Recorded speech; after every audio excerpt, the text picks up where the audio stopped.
గత 5-6 రోజుల నుంచి చూస్తున్న ఈ పరిణామాలు చూస్తుంటే నేను అనుకున్నా, ఎందుకు మాట్లాడాలనే, ఊరికే మాట్లాడుతుంటారు కేటీఆర్ గారు, మనం మాట్లాడటం కరెక్ట్ కాదు అని ఒక వారం ముందు అనుకున్నా. కానీ ఈ వారం రోజుల నుంచి కేటీఆర్ గారు మైకి పట్టుకుంటే చాలు, ఆయన మాట్లాడే మాటలు, ఆయన వ్యవహరించే శైలి గురించి నాకు భయం అవుతుంది, బాధ అనిపిస్తుంది ఆయన చూస్తే. గజం కేవలం 23,000 రూపాయలతో 165 గజాల భూమి కేవలం 38 లక్షలు మాత్రమే. ఎట్లా త్వరలో ఒక 2 ఏళ్లలో ప్రభుత్వాన్ని వడగొడతా అంటాడు, త్వరలో ముఖ్యమంత్రి అవుతా కేసీఆర్ గారు అంటాడు. కరెక్టే, చేయండి. రేపు జరగబోయే ఆంధ్రప్రదేశ్లో ఎలక్షన్ జరుగుతున్నాయి, అక్కడ ముఖ్యమంత్రిని చేయండి. లేకపోతే మహారాష్ట్రలో ఎలక్షన్ జరగబోతున్నాయి, అక్కడ ముఖ్యమంత్రిని చేయండి.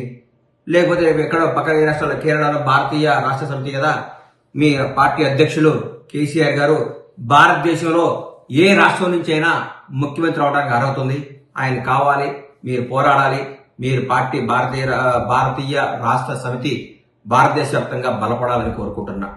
అట్లాగే 4 ఎమ్మెల్యేలు వచ్చి ముఖ్యమంత్రి గారిని కలిస్తే ఉలిక్కిపడి నిద్రపోకుండా ఆగమాగం అయిపోయి అసలు ఏదో కొంపలు విరిగిపోయినట్టు, ఎందుకు సార్ అంతా వాళ్ళని మానసికంగా హింసించి ప్రెస్ మీట్లు పెట్టించి మీరు స్క్రిప్ట్ రాసిచ్చి దాన్ని చదవండి అని చెప్పించారు. వాళ్ళు ఒక 2 లక్షల మందికో 2.5 లక్షల మందికో ఓట్లే ఒక ప్రతినిధిగా ఉన్నప్పుడు వాళ్ళ సమస్యలు ముఖ్యమంత్రి గారిని కలిసి చెప్పుకోవద్దా, ముఖ్యమంత్రి గారిని కలవద్దా? ఇది ప్రజాస్వామ్యం కాదా? ఎక్కడ పోతున్నారు సార్ మీరు? ఎందుకు అంత భయపడతారు? అంత బంధించి బర్రెల్ని కట్టేపించుకొని మీ చెప్పు చేతుల్లోనే మీ చెప్పు చేతుల్లోనే రాష్ట్ర ప్రజలు ఉండాలని జనాన్ని అందరినీ ఊరికే అది చేస్తాం, ఇది ఇవ్వకుండా ఇది చేస్తాం, తిరగబడతాం, ఎగబడతాం, కోస్తాం, నరికేస్తాం, ఏందేందో మాట్లాడతారు. ఎందుకు సార్ కేటీఆర్ గారు మీరు దయచేసి మాట్లాడకండి సార్ అట్లా. ఇది ప్రజాస్వామ్యం.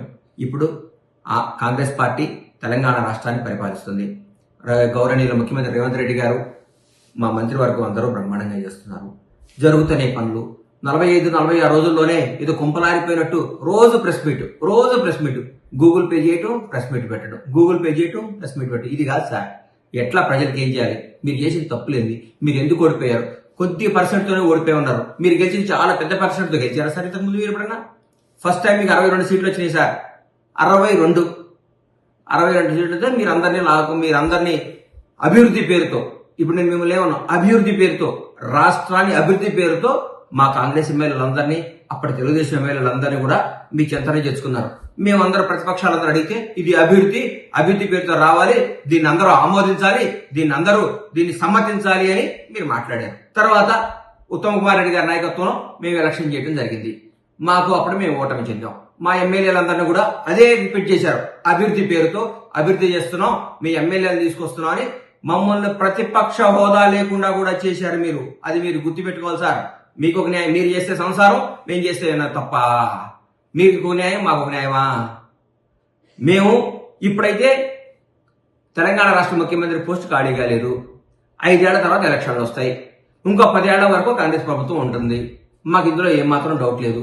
మీకేమన్నా అంతగా ముఖ్యమంత్రి కావాలి, అర్జెంటుగా పదవులు చేపట్టాలి, రాష్ట్రాన్ని అది చేయాలి ఇది చేయాలనుకుని ఉంటే మీరు వేరే రాష్ట్రాలకు వెళ్ళి, కొత్తగా బీఆర్ఎస్ పార్టీ కదా, భారతీయ రాష్ట్ర సమితిని కాబట్టి మీరు ఎక్కడైనా ఇంప్రూవ్ చేసుకోండి, డెవలప్ చేసుకోండి, పని చేయండి. కానీ ఇక్కడ మాకు చాలా పనులు ఉన్నాయి. అవినీతి మొత్తం ఒక్కొక్కరు తిమ్మింగ్రాలు, ఒక చిన్న ఆఫీసరు మీ చెప్పు చేతుల్లో ఒక చిన్న ఆఫీసర్ని పట్టుకుంటేనే ఒక 1000 కోట్లు వచ్చినాయి. ఇవాళ 1000 కోట్లు. ఇట్లాంటి 1000 కోట్లు అన్ని రికవరీ చేసి పేద ప్రజలకి, తెలంగాణలో ఉన్న పేద ప్రజలకు పంచండి సార్ అని గౌరవ ముఖ్యమంత్రి గారిని చేతులెత్తి నమస్కరిస్తున్నా.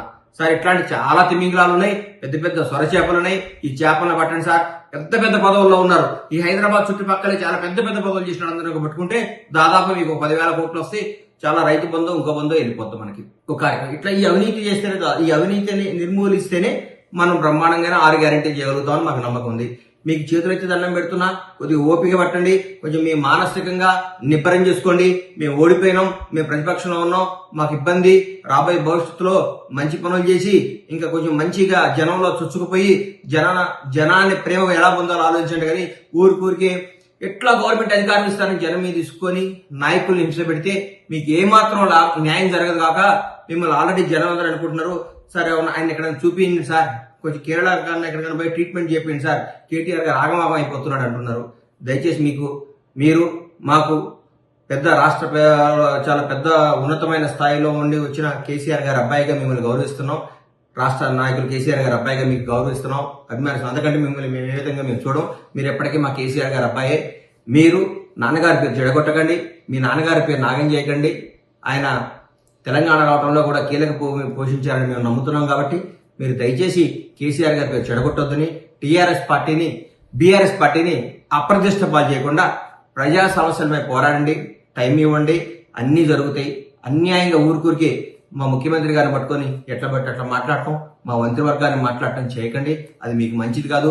మీకు రాబోయే రోజుల్లో చాలా చాలా మమ్మల్ని చూసి అసూయపడి మీరు గిల్లుకునే రోజులు చాలా ఉన్నాయి. మా కార్యక్రమాలు అట్లున్నాయి, అన్నీ మంచి జరుగుతాయి. మీరు ఆగం కావద్దని మనస్ఫూర్తిగా కోరుకుంటూ మీ ఆరోగ్యం జాగ్రత్తగా ఉండాలని ఆ భగవంతుని ప్రార్థిస్తూ మీ బండ్ల గణేష్.